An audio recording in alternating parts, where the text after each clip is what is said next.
In the house that is the college football playoff, they have recently now installed a back door. That'll make a little bit more sense as we get into this show, but welcome home. I said this yesterday, I'll say it again, welcome home. You've made it. College football, nothing but college football for the next hour or so. This is the Hard Count. It is, of course, the People's College Football Show. We talk college football every single day. We're live 3 times a week, Tuesday, Wednesday, Thursday, 11 a.m. Eastern. Make sure you're subscribed so you don't miss anything that we're talking about on this program. It is Wednesday, May 15th, 2024, the last Wednesday, May 15th, 2024, on the face of the planet. So we're very glad that you're choosing now. You have a lot of options. You're choosing to spend it with us and be about ball. We got a lot to jump into, as we always do. Some game times slowly but surely starting to trickle out for that first month of the season. You got Bama and Wisconsin, big noon action. Gus Johnson and Joel Klatt on the call there. We'll talk about that as well as some other games. Colorado, Nebraska, Coach Prime in prime time in Lincoln. Absolute cinema. We'll break that down and give you our thoughts on some of those game times. Paul Feinbaum is someone we respect, admire, and love on this show. He is one of the GOATs in this space. He said something about Georgia on Cole Kublik and Greg McElroy's morning show the other day, saying there is unrealistic expectations on Georgia, and he is 100% right. We'll unpack that in a little bit more depth together here in just a little bit. I mentioned the back door. When we go to a 12-team playoff here in a matter of a few months, I guess we're kind of already in that 12-team playoff era. But when we get into the season, we're going to have to totally reframe the way that we look at these teams, totally reframe the way that we look at these teams' schedule, and totally reframe the teams that can make it into the dance. I started thinking now, started crunching some numbers, and I think it is maybe not likely, it is very possible that a 9-3 football team finds their way into that 11 spot or that 12 spot and ends up being in the dance. Now, it used to be you got 2 losses, boom, kiss of death. You're out of there. Now, you could have 3 losses and make it in. Is it possible? I think there is 3 teams that have the opportunity to get that done. Spoiler alert, they all play in the SEC.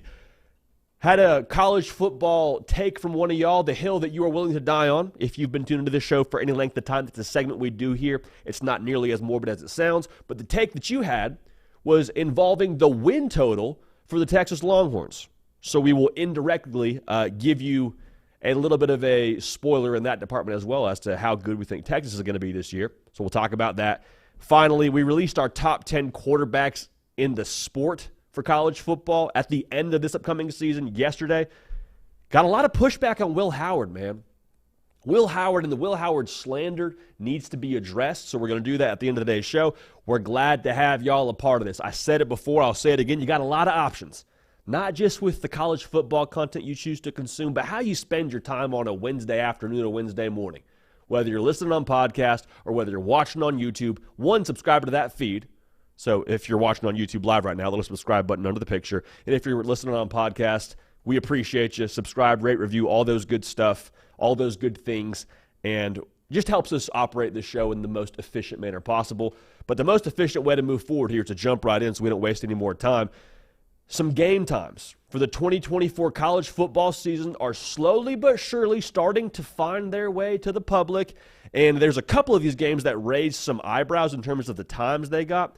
We're just going to unpack this from the filter of we are college football fans. Like, we are blessed, fortunate, grateful to do this job where we sit behind a microphone and don't cover one specific team. So we're viewing this just as a fan of the sport.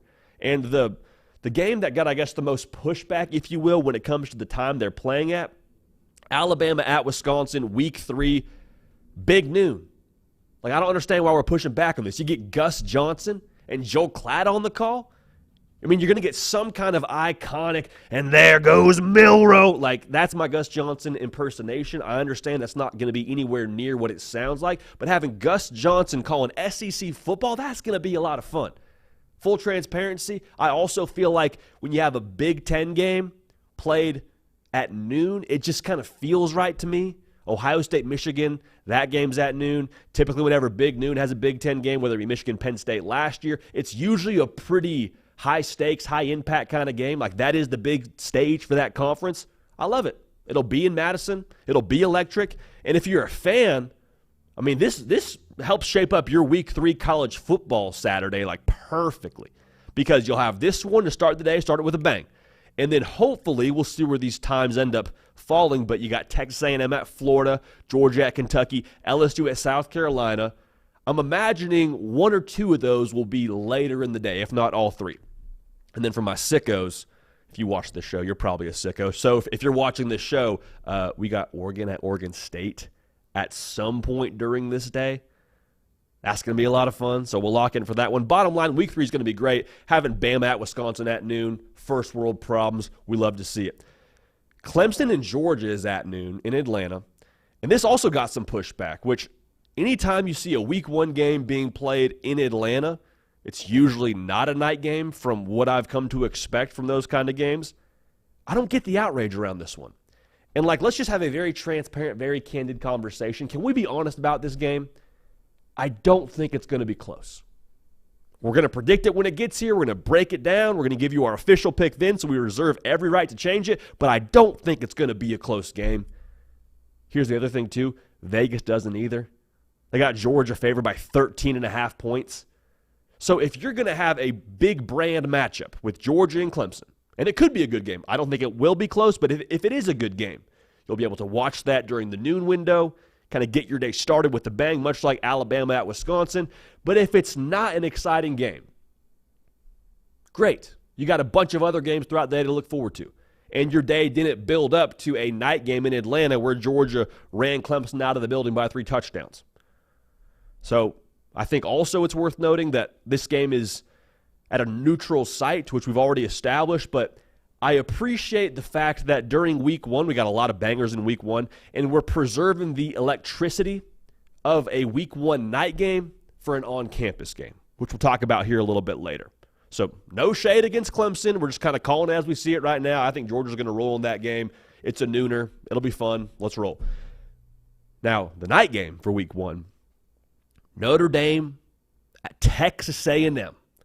Listen, I love College Game Day. I've said that many times on this show. I grew up watching that thing. A lot of my good friends growing up, they would watch Saturday morning cartoons. I watched Saturday morning with Chris Fowler and Kirk Herbstreit and Desmond Howard and Lee Corso. That was my Saturday morning. So we got Notre Dame at Texas A&M.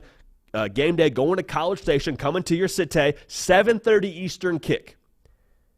The fact that we get this game at night in Kyle Field, this just feels like a big-time matchup. The storylines in itself are epic. We're going to match the way that this game feels with the stage that we're putting it on. That's a good thing for college football.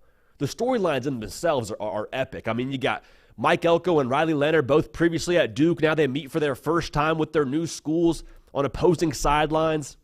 National attention on this one. Notre Dame feels like they're about to take that next step and be a college football playoff team and make a run to the playoff. A&M feels like, all right, it's about time we hit the reset button on this thing. Now we can really accomplish all that we want to accomplish. Both these teams expect to do big things this year. This game is going to be the kickoff for that. Not just in a literal sense because it's Week 1, but I mean it is going to be the tone setter for both sides of this thing. So I love that it's a night game. Kyle Field will have the electricity it deserves in that stadium. It's going to be phenomenal. I can't wait. Let's lock in for that one. Tremendous work by the Suits for once, getting us a night game with Notre Dame and A&M. Now, before we get Notre Dame and A&M, and after we get Clemson, Georgia, Week 1 just got a banger in every single time slot. We get Miami going to the Swamp, 3:30 Eastern kick. Everything about this game is going to just be high intensity from the fan bases who have already been high intensity on Twitter. So shout to y'all from the Florida Gator and Miami Hurricane social media sides of this fan base. The feeling around both coaching staffs. I had someone tell me they feel like this game will be Cristobal and Billy Napier racing for pinks.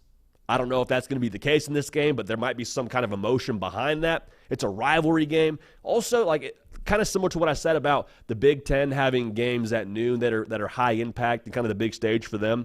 There's something about a big-time Week 1 game being played with some daylight. Maybe that's just me, but a lot of my memories from actually playing college football, playing high school football, and then also watching a lot of big-time games early in the season, the sun is still out for some of those later games, so that first half, typically you get some sunshine. We'll get that for this game if that suits what you're looking for. The bottom line here is, though, Miami and Florida, you could schedule this thing at 6 o'clock in the freaking morning, and guess what? This thing would still be packed out. Miami would still travel well for this one. The Swamp would still be on fire, so put it at whatever time you want. It'll be electric, but I like that we get it in between the Clemson and Georgia game and the Notre Dame A&M game for week 1. That'll be a lot of fun. Again, hat tip to the suits. We're not going to do that a lot for y'all, but we'll give you a hat tip this time around on this show. Last game we want to talk about here, Colorado at Nebraska, 7:30 Eastern. I believe it's on NBC. This is just pumping extra caffeine into a rivalry that needs some more life and has had life previously. Like, people that don't really follow college football or don't have a tremendous historic gauge for college football, Colorado and Nebraska, in the 80s and 90s, like, this used to be a rivalry, like a nationally relevant rivalry. And now you got Coach Prime in prime time, and you got Matt Rule in a sold-out Imagining Lincoln, Nebraska, that will be on fire. And both of these teams going into this game view this game as a win. Like, both these fan bases, when you saw the schedule and you started doing the exercise that we do a little bit later in the summer, where you go down and you say, okay, win, loss, win, loss, win, win, win, loss. Okay, we'll have a record of blank. When you get to the Colorado-Nebraska game, if you're a Colorado fan or you're a Nebraska fan, both fan bases are saying Colorado win, Nebraska win. Like, they both think they're getting a dub here. So the intensity will be at an all-time high. Nebraska is in payback mode from last year's game in Boulder. That kind of kept the hype train that was Deion Sanders and Colorado, Shedeur Sanders, continuing to roll into that game day game. In Colorado, man, it's no secret. They thrive on the big stage. They love the lights, camera, action, and more power to them. They're going to have their chance here in this game. It's going to be a lot of fun. That's one, if we could just pick a game to go to. It's a night game, so it'll be tough for us to get there and then get back for our Sunday morning sprint. But if we could pick one game to get to, man, Colorado and Nebraska is be a tough one to pass up. So, game times starting to trickle out. Texas and Michigan is also a big noon game in week 2. I don't really think that's too much of a surprise by nature of that being a bargaining chip for Texas and OU getting to the SEC early. But nonetheless, got some game times trickling out. No notes at this point, but a lot of excitement. I'll say this before we move on here. This is a sign now, with College Game Day saying they're going to A&M, some game time starting to come our way. This is a sign now that college football is not nearly as far off as it feels. I understand it's been a walk through the desert of sorts. We've had some oases to drink from, which has been the transfer portal, which has been recruiting, which has been different talking points, different sound bites from folks like Brian Kelly. But we're close. There is light at the end of the tunnel. Hang in there. We'll be right there with you. We'll lock arms. We'll get through this thing together. But I promise you, we are not nearly as far off as it feels. Roll, party, roll. Shouts to everyone dialed in on a Wednesday in the live chat, man. We love y'all and we appreciate y'all, as we always say. Do us a favor, like the video, subscribe to the channel. Helps us help you, helps us boost this show, the hard count, and the program to the moon, which is, of course, not just us on this show, but it's also y'all that watch this show and consume this show. Whenever I talk about the program, whenever I talk about the show, I'm talking about all of us, all right? So we appreciate y'all boosting all of us forward into the metaphorical stratosphere. All right, we are entering into a world now where there will be not 4 teams in the college football playoff, but I don't have 12 fingers. There will be 12 teams in the college football playoff. I was going to try and do that thing where you move your hand over to the other and show that there's more now, added teams. Bottom line, we got 12 teams. That's going to be a whole lot of freaking fun. But as we have mentioned many times on this show, that drastically changes the way that you view the regular season. That's not me getting to my soapbox right now, but I think it helps us reframe this discussion around what could happen in terms of teams that could make the college football playoff. Because it used to be, hey, you get 2 losses, you go to sleep. That's it for you. Pack them up. Thank you so much. There's a car to pick you up. You will not be headed to the college football playoff this season. You're going home. That was kind of the reality show thought behind the college football regular season previously. Now, I don't think it's irresponsible for us to believe that a 9-3 team could find their way in to this 12-team field. Last year, the highest ranked 9-3 team was LSU. They were at number 13 in that final college football playoff rankings. It's worth noting, though, one of those 12 spots will be occupied by a G5 champion. So a team could be ranked like number 20-something or 15 in the AP poll, but if they're the G5 champ, let's just say it's Tulane, they would ultimately take one of those 12 spots. So some things have to happen. It's not, I'm not saying that it's going to be likely, but I do think it's possible. Full disclaimer, the way this would have to happen for these teams, you cannot get blown out. You cannot lose to an inferior or unranked opponent, and all of your 3 losses have to be respectable or to a highly ranked team, and they have to be close. Have to be close. I'm talking like ideally a field goal or less, but if it's a touchdown, we'll have a conversation about it. Kind of one of those things where the teacher leaves you a note and says, hey, see me after class. See me after class if it's a 1-loss score that's right around a touchdown. We'll talk about it. But with that being said, I think there is not 1, not 2, but 3 teams that could all make the college football playoff with a 9-3 record. The first team we got to talk about here is the Florida Gators. Florida's schedule is based on a movie plot, a really successful movie franchise, if you will, called The Hunger Games. They play 8 opponents that are all ranked in the top 25 in the preseason. Florida could go 8-4 and be a top 15 team in the country, if we're just going to be honest here. It has to be the right 3 losses, has to look a certain way like we already established. A key thing for me here with Florida, if they're going to make this 12-team field as a 9-3 team, I need a top 5 win, Florida. I need it. I'm not asking, I'm telling. I need a top 5 win if we're going to let you in the dance with that 3-loss tattoo on you, okay? In a perfect world, if I'm being greedy now, and I am being greedy, I need that top 5 win to be from Georgia. I need you to go to Jacksonville. I need you to get a dub. It's asking a lot, yes, but so is making the college football playoff as a 9-3 team. So that's where we're at right now. The ranked opponents they have on their schedule start with Miami in the Swamp. You got Texas A&M, Tennessee, Kentucky, Texas, LSU, Ole Miss, and you finish up with Florida State. As we already established, you cannot have any of your 3 losses be to Samford, UCF, or Mississippi State.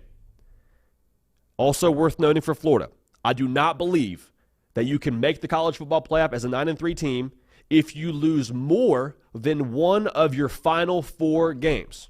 Recency bias, let's just be honest here. We're all about transparency on this show. It's a real thing. It's a real thing with the college football playoff. It's going to be a real thing with Florida. The perfect storm, the perfect formula, if we're just kind of drawing it up right here for Florida to make the college football playoff with 3 losses, here's the 3 losses that I would personally need. I need A&M to be really good when we play them. I need A&M to be like top 15. If you can somehow have them be higher than the top 15 and be in the top 10, amazing. Top 15 is probably where you would see them at in the perfect world. You lose to A&M close. Okay. Top 10, Tennessee. You play them. It's back and forth. It's close. Nico has a big day. Maybe it goes to overtime. You lose to them. And then your loss in November is at Texas, okay? At Texas. So you have a loss at Tennessee and a loss at Texas are the 2 of the 3 losses in my mind. Now, if that happens, that means you beat Georgia. I'm just going to come right out and say I think Georgia will be the number 1 ranked team in the country when you play them. Nice little feather in your cap. It also means that you finished 4-1 of your last 5, so you get a little recency bias momentum. Potentially, could be 4 top 10 wins to finish the year right there for Florida. I think that would be enough to sneak you in. You need a little bit of chaos, need a lot of teams to also drop games to get you into that discussion, but I think 9-3 for Florida, they have the best chance, in my mind, to make the college football playoff as a 9-3 team. Now, I love the content creator ecosystem that we have in this college football world. Like SEC Mike, quick plug, one of the best in the game. Go follow him on Twitter. Him and Cousin Shane just produce heaters at all time. And he had a clip that he posted on social media talking about Oklahoma as a 9-3 team getting in the dance. And I agree with him. Here's what I need to happen. I need that the teams that are supposed to be good for Oklahoma on their schedule, the teams that they play that are supposed to be highly ranked, I need them to be good when we play them in November. Specifically, I'm talking about Mizzou. That'll be a whole lot of rivalry fun. I'm talking about Alabama. Feel confident in saying that. I'm talking about LSU. LSU, got to get the defense going a little bit, baby. Also, would like to see Tennessee be good. That helps us a lot. The obvious disclaimers, got to have close losses. Got to have those losses be to teams that are highly ranked. Can't have a loss to Auburn, right? At Auburn, Jordan-Hare will be popping off, so you can't have a loss there. Can't have a loss against South Carolina. The perfect storm for me is a loss to just putting my hands together here, I need it to be a top 10 Tennessee. Top 10 Tennessee, because that would be a loss at home, but it would be early enough in the schedule to where I think you can kind of recover a little bit. I need a loss in Red River to a top 5 Texas. Again, got to have it close. Hate that we're talking about losses, but that's kind of the segment here. And then I need a loss to a top 5 Ole Miss. Those 3 losses, if those teams are all ranked as I just mentioned, I think you're set up for a nice little run in November. Because in November, man, you have the benefit of having a pretty backloaded schedule. You got Missouri, Bama, LSU. All 3 of those preseason are top 15. I don't think it's irresponsible to ask for LSU to find their way into the top 10 and have it be 3 top 10 wins to end the season. The big thing we need to have established with Oklahoma when it comes to Selection Sunday, and you're sitting there, you're feeling nervous, a little bit of caffeine pulsing through the system. You know, you've been probably awake for the better part of 4 hours if you're an Oklahoma fan leading into this reveal. I need there to be this argument from a Greg McElroy or a Kirk Herbstreit, some side of the table saying Oklahoma should be in because they have proven they are a different team than what we saw them be earlier in the year because they just reeled off 3 top 10 wins from Missouri, Bama, and LSU. That's what I need to have happen if Oklahoma is going to find their way into the college football playoff as a 9-win team with 3 losses. The last team here, and again, we said this at the top of the show, they're all from the SEC, just kind of the way the deck is shuffled. South Carolina has a brutal schedule, but sometimes, man, the obstacle is the way. Yes, the obstacle is that you have to play 8 ranked teams in the preseason, but if you find a way to win enough of those games the right way and have the right style points, like you might be able to find your way into this college football playoff discussion. Are we ready to have this talk about South Carolina making the 12-team playoff after all the nasty things that are circulating on the internet right now around Shane Beamer? He's quirky, he's corny, he's not going to win in the SEC. Those were some fluky games against Tennessee and Clemson in 2022. Are we ready to have this discussion? I think we are. LSU, Kentucky, Ole Miss, Bama, Oklahoma, A&M, Missouri, Clemson, all preseason ranked opponents for them. They have the November set up to where I think they need to have A&M, Missouri, and Clemson all be ideally in the top 10. The perfect storm is a loss to a top 10 LSU, a top 5 Ole Miss, and then a top 10, top 5 if you can manage it, Mike Elko and company, Texas A&M. Because that would leave South Carolina with 4 wins and honestly a pretty evenly distributed number of losses across their schedule. Like I don't see this multiple loss in a row situation for South Carolina. I don't see it where they lose a ton of games at the end of the season. Like if you reel off a couple of wins at the end there and have it be 2 top 10 wins against Missouri and hopefully Clemson, if they hold up there into the bargain, and to finish with a bang at Clemson, could be massive, and that could be exactly what the doctor ordered. Again, I think the most likely 9-3 college football playoff team is Florida. It could be very possible we see none of these teams find their way in. But the fact it's a discussion, the fact that we're talking about it, it's a new world of college football and a new way, a new lens to view the regular season. So Florida, Oklahoma, South Carolina, I believe are all the best candidates to make the college football playoff with 3 losses. But with that being said, let me know in the comment section, on my Twitter page, on my Instagram page, at Jody Pickell. Follow me there as well. But let me know how you feel about these teams and or who you think is the best candidate to make the playoff at 9-3. It's fun, man. It's a fun world we're living in. Talking about 9-win teams making the college football playoff, man. Who'd have thought? Who'd have thought? Here we are.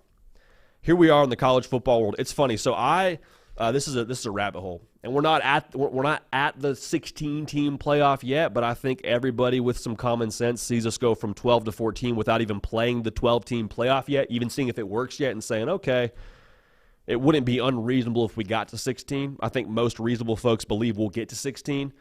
And I listened to an old radio segment yesterday from Colin Cowherd and Trey Wingo. I just think Colin Cowherd's one of the best in this space. So how, football players watch film of some of their favorite players, I listen to some of my favorite voices in this space. Tangent. Him and Trey Wingo are going back and forth, and the segment must have been from 10 years ago, give or take. It's an old segment. It's when Colin Cowherd was at ESPN. And they're going back and forth, they're yelling at each other, and they're yelling about the need for a college football playoff, because this is still during the BCS era, so however long ago that was. And Cowherd comes at Trey Wingo and says, well, if you go to a 16-team playoff, then what's even the point of the regular season? What does USC Notre Dame mean? What does Ohio State Michigan mean? And Trey Wingo, who is pounding the table for a college football playoff, he says that will never happen. That will never happen. And here we are looking down the barrel of a 14-team playoff here over the course of the next couple of years. Has nothing to do with the show, but I thought that was relevant to where we are right now in college football as we move forward into this next segment. Now, speaking of the college football playoff, I told you I believe Georgia is a pencil-in team to make that 12-team field. I have a very difficult time seeing a way where somehow Georgia misses the college football playoff. And Paul Feinbaum, who is, again, one of the best, if not the best in this entire space, Go status for me. He went on Cole Kublik and Greg McElroy's radio show, McElroy and Kubik in the morning, and talked a little bit about Georgia and where they sit right now. And he said something that caused a little bit of buzz, I think, across the college football world. And I think he was on the money. We'll talk about it right now. If you're watching this as a one-off clip, we salute you. We appreciate you. Make sure you are subscribed so you miss none of this. All right? We do a live show. That's what this clip is from. Tuesday, Wednesday, Thursday, 11 a.m. Eastern. Full hour-long episodes for you via podcast. Type in The Hard Count with J.D. Pickell, Spotify, Apple, wherever you get your podcast, we got you covered. Roll, party, roll. So Paul Feinbaum on Cole Kublik and Greg McElroy's show says expectations for Georgia are simply out of control. And he's not wrong. They are out of control. He's absolutely right, because right now, we as the college football public expect Georgia to compete for or win a national title. We don't judge them on their over-under win total. We don't judge them on winning 10 games a season.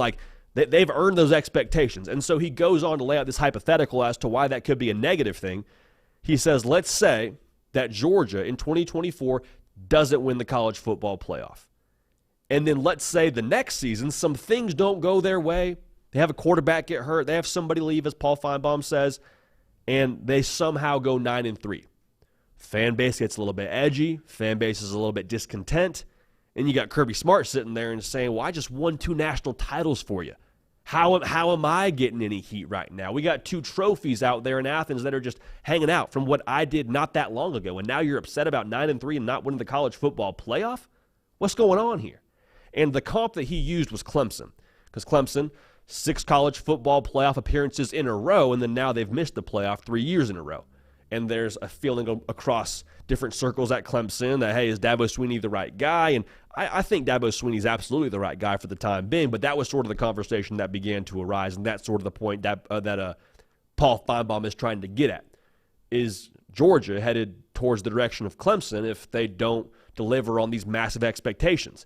I would push back a little bit because I think Georgia is in a better position than Clemson has ever been because of how they've recruited.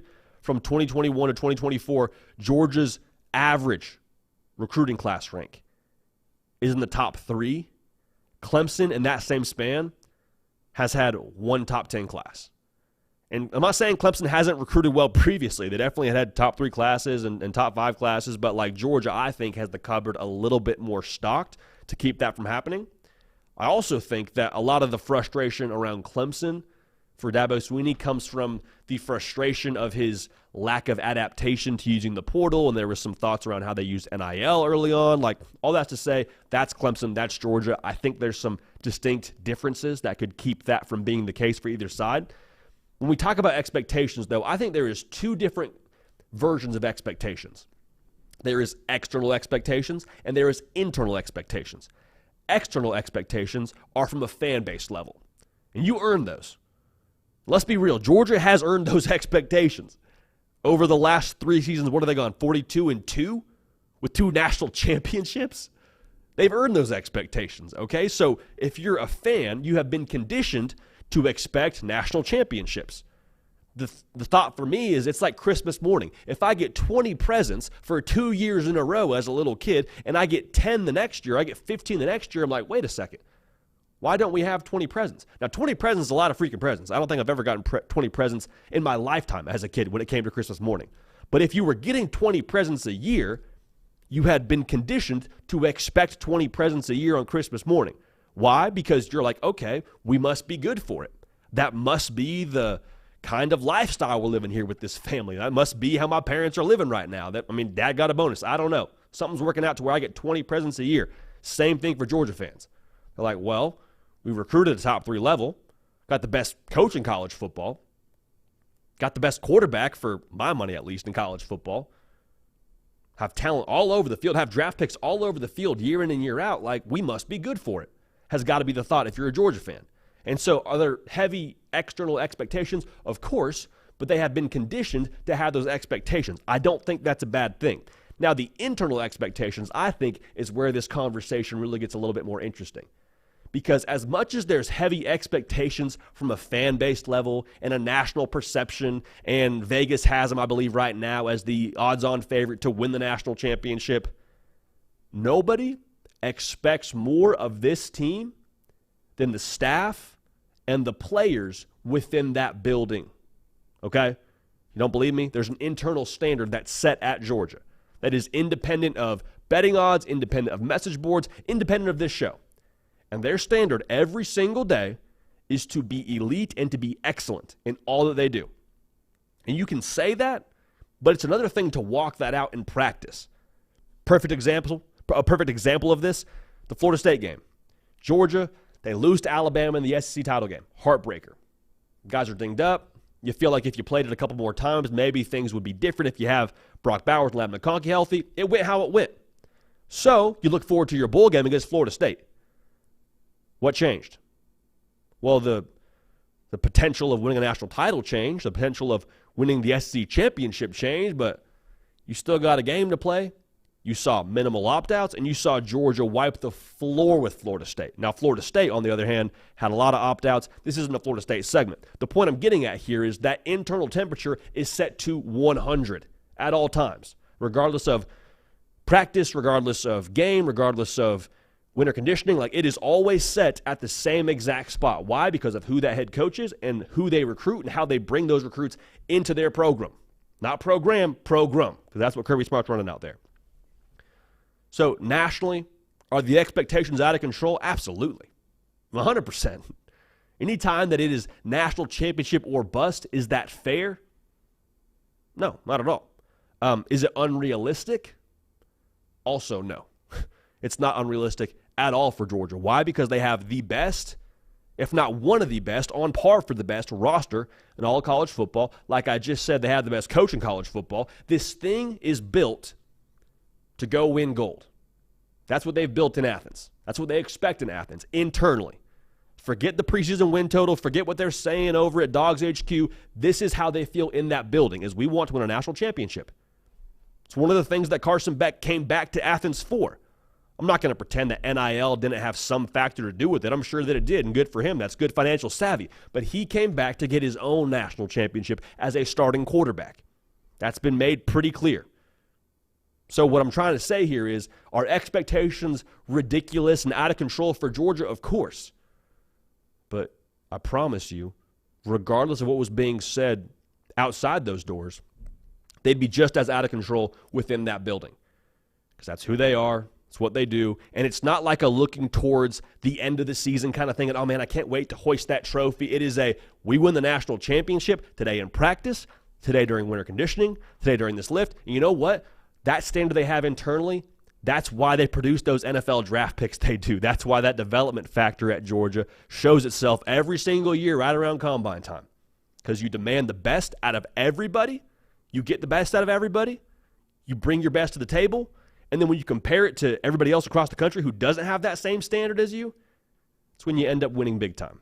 On a personal level, from an NFL perspective of your draft stock, and then also when it comes to hoisting hardware. So pressure on Georgia too much? Absolutely. I promise you they're just fine with that in Athens. And they love it, they feed off of it, and they view it as privilege.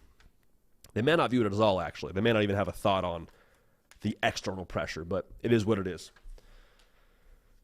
So on my Twitter page, at J.D. Pickell, we're not yet calling it X. Just doesn't feel like it's something that flows as easily. On my X page, I don't really like the way that sounds.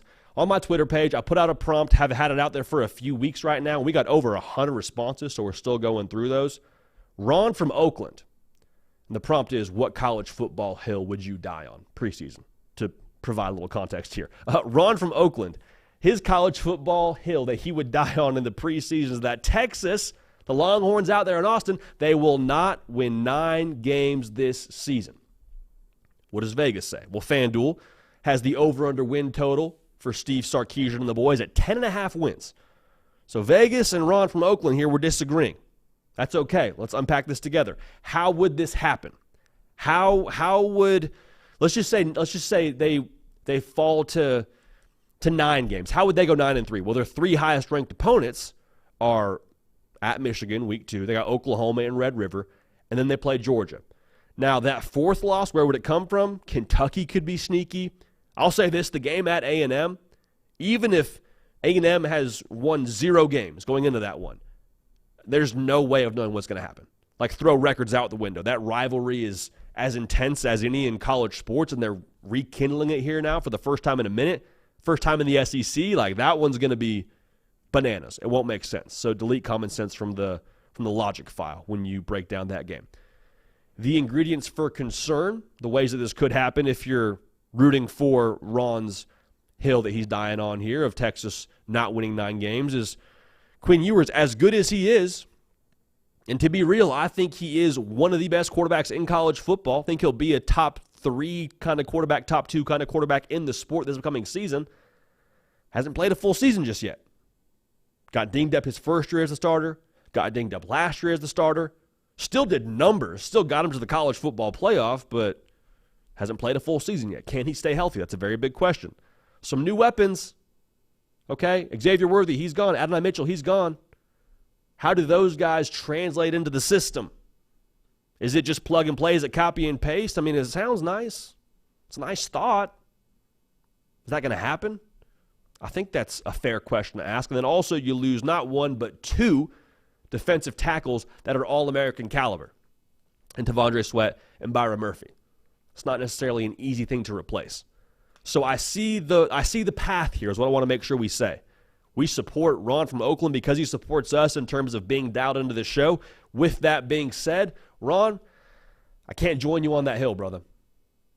I can't join you on that hill. And the reason why, I think under Steve Sarkisian, Texas, in all facets, has become more durable. They've become more durable. Roster-wise, that's true. Culture-wise, that's true. Roster-wise, yeah, some new pieces. Absolutely fair. Silas Bolden, Isaiah Bond, Amari Nyblack, guys they're going to ask a lot of this upcoming season. Andrew Makuba on the defensive side of the ball, playing safety. New doesn't necessarily mean it's not going to work at Texas, and I think especially on the offensive side of the ball. I have a hard time betting against Steve Sarkisian's ability to implement and integrate Isaiah Bond into the offense, to implement packages for Matthew Golden to be successful, for Silas Bolden to be successful. Like, I'm looking at Steve Sarkisian, his track record offensively. You give him the ingredients, he takes care of the rest, right? He doesn't care how much time he has to cook the meal or how much lead time he has before that meal has to be served. Like, he's going to go ahead and chef up with the ingredients. A.D. Mitchell, Adonai Mitchell, as Texas fans have come to know him, he was also a transfer last year. He was more than fine in that offense. Put up numbers like Goodwill Hunting. Culturally, this is the big change for Texas for me. Last year, Texas, I believe, went through the gauntlet culturally. I mean, they went through the gauntlet. They faced every single difficult situation you can face, brother. Like, they had to respond to success. How do they play after a big win? Is there a letdown? After that big win against Alabama, they looked okay to me. Then a big loss to Oklahoma. Red River, you're supposed to win that game. College game days there, national attention, national failure. How do you respond? Just went on about their business. Didn't lose a game the rest of the way until the college football playoff. Then they play without their quarterback against Kansas State. Malik Murphy, step in there, brother. We totally changed the game plan for us. Got to be a little bit more defensive-led. Got to run the football a little bit more. No problem. Find a way to get it done. And then you add your quarterback back into the equation, which is sometimes a difficult thing to bring a quarterback who's the most important piece on your entire freaking roster back into the lineup. Does he reacclimate? Does he get comfortable? They reacclimated just fine, beating Texas Tech and then beating Oklahoma State, both of which were blowout fashion to punch their ticket to the college football playoff. So the reason why I don't think Texas somehow wins less than 9 games is because I don't think Texas will lose multiple games that they're not supposed to lose. That's old Texas. Old Texas maybe would have done that.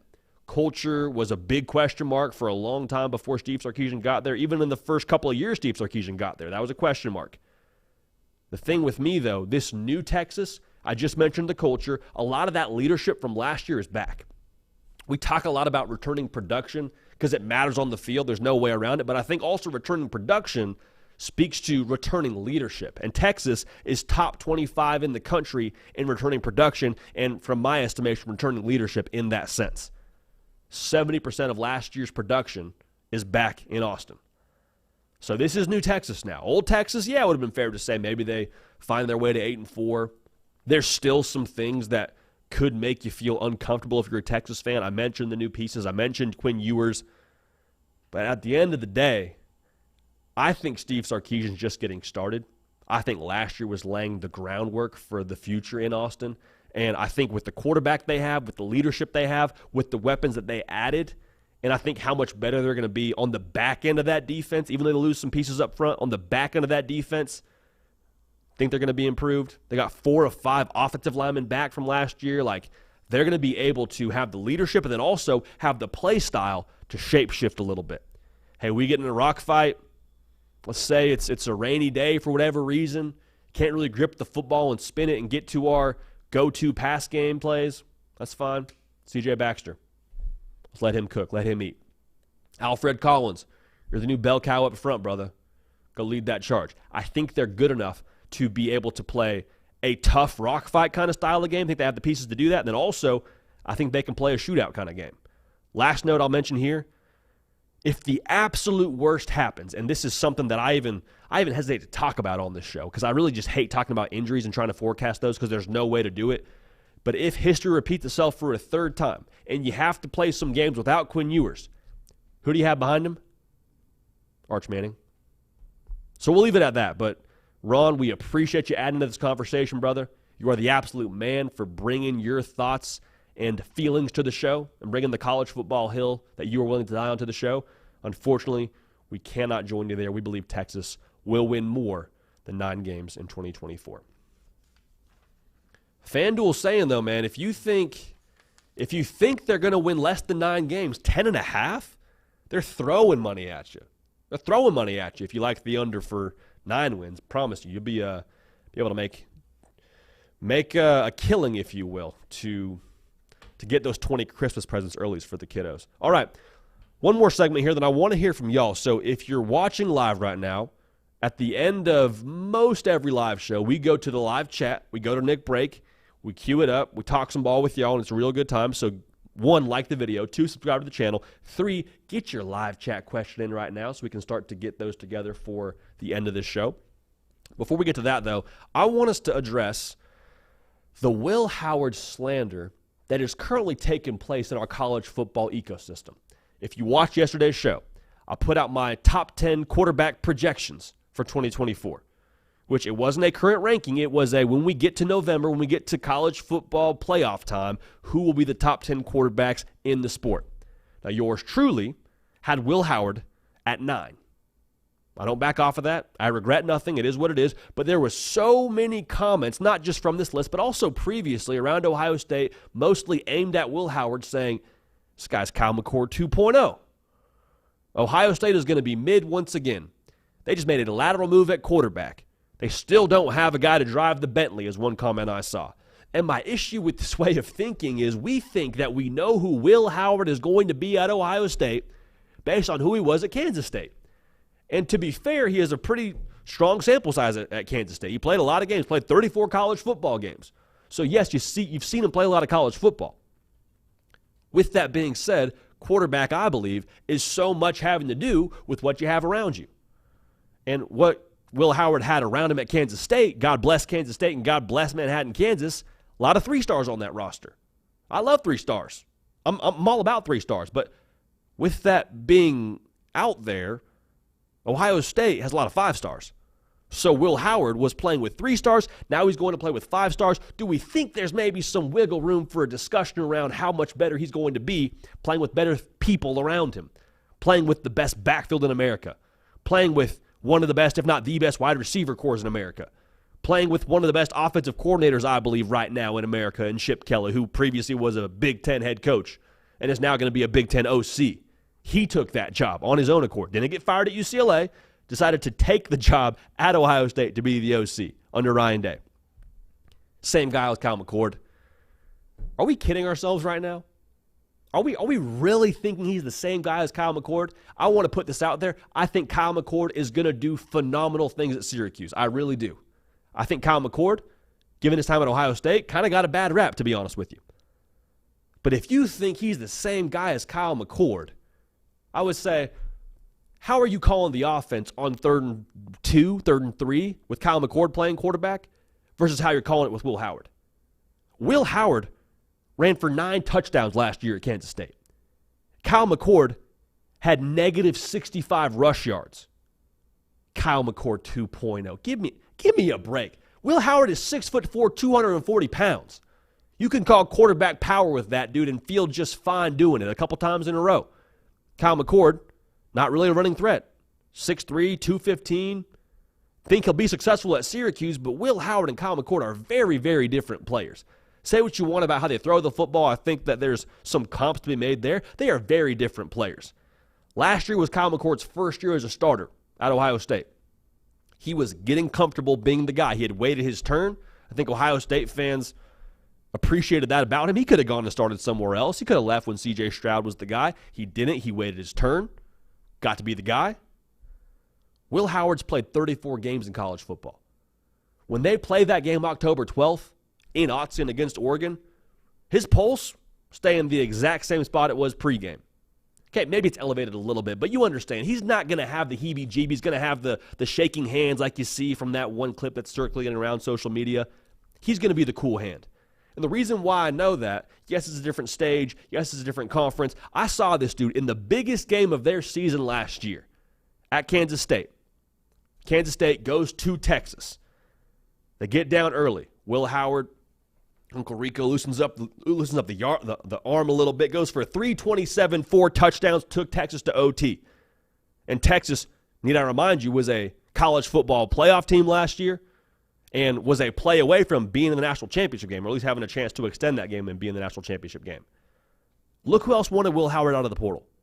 That's a really good indicator, I think, especially at the high school recruiting level, to get a good indication as to how staffs feel about a guy, talent evaluators feel about a guy. I don't know what offers were on the table necessarily for Will Howard, but I do know that Florida State, Mike Norvell, who knows quarterbacks, was interested, and Miami was also interested in Will Howard. That should tell us something. The fact that you got 2 teams that are going to be college football playoff contenders this season, looking at Will Howard as being that guy to take them to that next level. Also, Ryan Day wanting Will Howard. That should tell us something. He knows good quarterback play when he's seen it. He's had a lot of guys be Heisman Trophy finalists and first-round draft picks. That's like the unofficial standard in Columbus. He knows a good quarterback when he sees it. He went out and got Will Howard. Went out and acquired him. Okay? It wasn't like Will Howard just kind of wandered in there and walked on. He went out and brought him to Columbus. If you're trusting someone to evaluate quarterbacks, I think Ryan Day and Chip Kelly are pretty fair people to trust. Last thing I'll say here, Chip Kelly, God bless him, he's done more with less. He's done more with less. Like Darren Thomas was slinging it around the yard when I was growing up watching college football. He took Oregon to a national championship appearance. Now they ran into Cam Newton and Auburn, but he still took them to that game. Jeremiah Masoli, he's tearing it up in the CFL right now. He's about my height, like 5'11". Like, he was able to do numbers with Jeremiah Masoli playing quarterback for him. This is not necessarily me trying to dunk on either of those people, but I do think Will Howard is at the very least comparable to both those guys from a skill level perspective, a talent level perspective.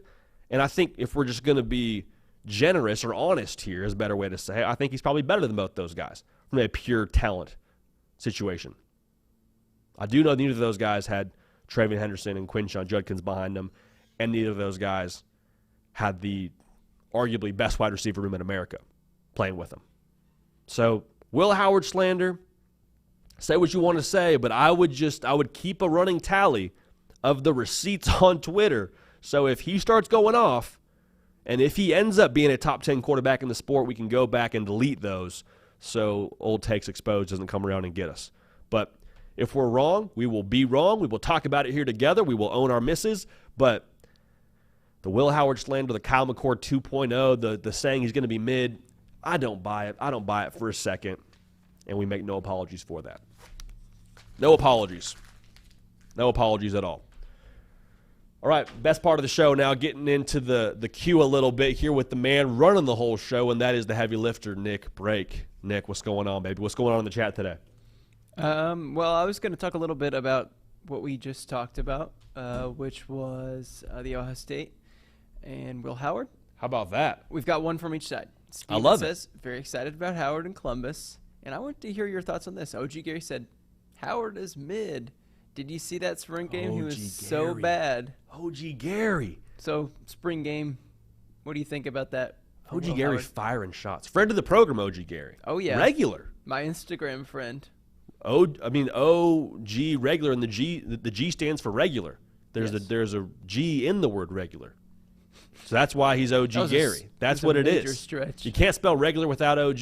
Regular. Bottom line here is we talked about that a little bit on our spring game reaction. I see the thought process because Will Howard, did he light up the spring game how you would want your starting quarterback to? Not necessarily. But I would say, and this is going to sound like the ultimate cop-out of all cop-outs, but here we go. Let's just jump right into it and lean into it. Windy day, OG Gary. Very windy day. It was not conditions to throw the football in. Also, it's 15 practices. So what you saw in practice 15 and what you see game 1 and what you see against Michigan when they come to Columbus for the game and the game of all games for Ryan Day, like it's going to be different.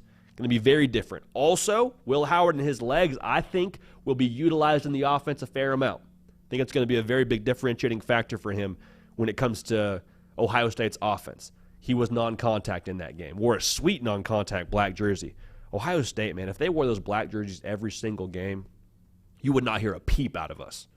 Would not hear a thing out of us, Nick. You know what I'm saying? But I don't think there's a better non-contact spring game uniform than Florida State's. I know a lot of people hated on it in the chat. I liked it a lot. It was cool. They were sweet. A little turquoise action. Yeah, I thought it was cool. Do we know, are they wearing those in a game? Do we have any indication on that? I'm not sure. We'll have to ask around. We'll have to ask Dezu in the chat, our Florida State fan. Those are sweet. Those are dope, dude. We'll do. Very cool. Next question. Well, this is the first question, I guess. From Montana Knoll. We can ask Montana Knoll if they're going to wear those as well. What is DJU's maximum potential at Florida State? What is his maximum potential? So I went on the Fourth and Wrong podcast with our friend Chris Marler not too long ago, and he called a shot. He thinks DJU could be one of the most efficient passers in the country. We'll see if that ends up happening. I really do gauge DJU's success based on the team's success, which is a little bit of a slippery slope to wander down. But what I mean by that is they have so much talent on that roster, even with all the guys that left for the draft, to where I think if DJU is able to lead that team to an ACC title, like, boom, check that box as a successful transfer again for Mike Norvell, check that as a successful transfer for DJU. And if they win the ACC, he's probably put up decent numbers. So I think like if that answers your question, the team success is going to be, for me, correlated directly to DJU's success. Passing numbers-wise, if he can be somewhere in the range of 25 touchdowns and 5 picks and somewhere in the range of 3,000-ish yards, I think that'll be enough to get it done. Okay. And Dezu says potentially wearing them this year, definitely wearing them next year. Willie says they were fire. Zach says they were not good. Hey, hear me out. Hear me out, Nick. Florida State, they open in Ireland.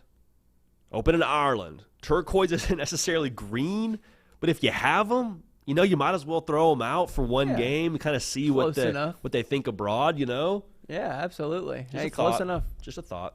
Close enough. Well, Daisy asked a great question. This is a question you'll have fun talking about. Mentioned it earlier in the show. If a 9-3 team wins the college football playoffs this year, will the crowd be pleased, or do you think there will be some backlash, that the new playoff format is flawed? It's pretty unlikely, but yeah, it's definitely unlikely. And in some ways, I think there would be a portion of the college football public that says, "Told you so." This is always why we needed an expanded playoff, and there would be some validity to that. But I think it wouldn't mean the system's flawed. I think it would be an anomaly. I think it's something that we won't see very frequently. But if that happens, I think it just means that you had the stars align, you had the right team get hot at the right time, and you had a team obviously make a run and go win a national championship, which is kind of the obvious statement here. I'm trying to discern what that would mean for the folks like myself who are like, well, I'm cool with the 4-team playoff. And I think the 4-team playoff, it just means that the regular season has more of an impact and more of an emphasis on it. So it just means that you were able to be successful with the rules that there were there. I don't think it means the system's flawed, but it does mean that you drastically look different when examining the college football regular season. So that's kind of always been the trade-off here, right, is less impactful regular season, more impactful postseason, which is fine. But that's kind of the place we find ourselves now. Yeah. I have a couple more good questions. I love it. Man, some really good questions today. Let's scroll up just a little bit because there were some asked as soon as I put it out. WKU says money, or Willie T says money line on WKU for the opener. Get money. Who they're opening with, right? Who are they? I'm forgetting. Alabama. Remind me. They open with Bama. I forgot about that. That's one of those questions that I think you and Trey Yannity have gone back and forth in the office about. Yes. And I always forget they open with Western Kentucky because I'm looking ahead to Wisconsin and when Bama has the rest of the way. I'll be fun, man. Yes. It'll be fun. And my co-producer, Trey, is a Bama grad and a fatalist when it comes to the Crimson Tide and saying, like, that WK is going to win the game. It's not going to happen. But Willie T, it is going to happen. There we go. We can have faith. The Brannity Bowl. Is that a good bowl? Is that a good name? The Break and Yannity Bowl? Brannity Bowl? The Brannity Bowl. Brannity Fair. You like that one? That could be the program you get you walking in. They give you your game program. We'll take that. I love like it. Goat Dog. JD, what's your opinion on the North Carolina news? It says I would love them in the SEC. JD, I'm assuming you know what's going on with North Carolina. So Andy talked about this a little bit on yesterday's show. Everybody's pushing it out of the ACC. That's kind of the headline that isn't, I don't think, so much surprising news. North Carolina in the SEC would be fascinating, wouldn't it? We get North Carolina and we see them play Georgia and we see them play, the Vanderbilts of the world. Like, that would be fun. I'm just very curious to see how active the Big Ten is in adding teams. Because if I'm looking at this thing, I'm like, okay, if North Carolina gets out, that means Florida State's probably also out. And if Florida State gets out, Miami's probably also out. Probably means Clemson's out. So the ACC is just like slowly but surely like a Jenga tower, and they just kind of topples over. I think the Big Ten would be very eager to add teams there because they would like to, in my mind, be a national kind of conference because you got the West Coast, you go all the way down to the state of Florida. Maybe you add yourself a North Carolina. There's a lot about this that I'm just going to be transparent. Andy knows a lot more about those things than me because he's dialed into the ADs and the presidents and the inner workings of those things and the TV deals. Like, we covered the Saturday sport exclusively, and so I can tell you who I think would be fun to see in the Big Ten. Florida State would be hilarious in the Big Ten. It'd be a lot of fun. I think they'd love to be in the Big Ten from a financial standpoint. I think North Carolina would love to be in the Big Ten from a financial standpoint. But the SEC and the Big Ten are clearly the two super conferences, and it'll move towards that. So go check out Andy Staples on 3 on this very show. He talks about that in a little bit more detail. But the Big Ten makes a lot of sense to me. Man, there's a ton of good questions today. Let's do two more. I love it. If you don't get to it, if I don't get to it today, come back tomorrow, ask the question. Usually not this many questions, so you should be able to get it in tomorrow. H-Town Creole, who I haven't seen in the chat for a while. Welcome back, H-Town Creole. What do you think about LSU offense being top 10 this season in college football? Possible. Very possible. I think it's top 10, I guess. I'm thinking top 10 just in terms of scoring. Mike Denbrock's gone to Notre Dame. Absolutely true. Jane Daniels, gone to the NFL. Heisman Trophy winner, absolutely true. You lose 2 first-round picks to wide receiver. So will it be copy and paste to this year from last year? Wouldn't go so far as to say that, but you look at what they have. Joe Sloan was still a major part of that offense last year, was the quarterback's coach. Believe he's now going to be calling the plays. Garrett Nussmeier has had a lot of time behind closed doors now, getting reps with the twos, getting comfortable in this system. I don't think the system changes drastically. The big thing for me is, can Garrett Nussmeier be a version of what we saw in that spring game? Good decision. Garrett is probably the nickname you'd like to have for him if you're an LSU fan. And then C.J. Daniels, Kyron Lacey, they got to step up in a big way. C.J. Daniels was a 1,000-yard receiver at Liberty last year. Kyron Lacey, it feels like he's always been one of those dudes that you're excited about in Baton Rouge this time of year. He's going to be a go-to guy. He's made highlight play after highlight play behind closed doors. He's been major in the propaganda season for us here on this show with all the crazy catches he's made. I think it's possible. I think it's absolutely possible. And I think as this defense tries to improve from what they were last year, which wouldn't be a tremendous feat because they were really bad last year, they're going to need them to score points. I think top 10 is very, very possible. I'll go ahead and just say yes for the point of us being in May right now. So yes, they can, potentially will be a top 10 offense in college football in 2024. Okay.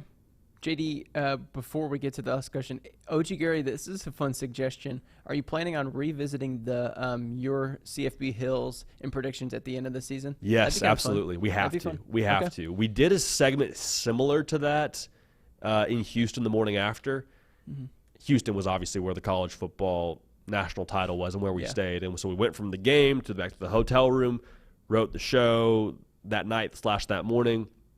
We did like hits and misses, so go check that out on the channel. Yeah. It's not super extensive, but maybe that'll be something we have to do once we get settled back into the studio at some point after this college football playoff that we get. And January 20th is the national title game. That's crazy. Hey, it's a long season, baby. That's awesome.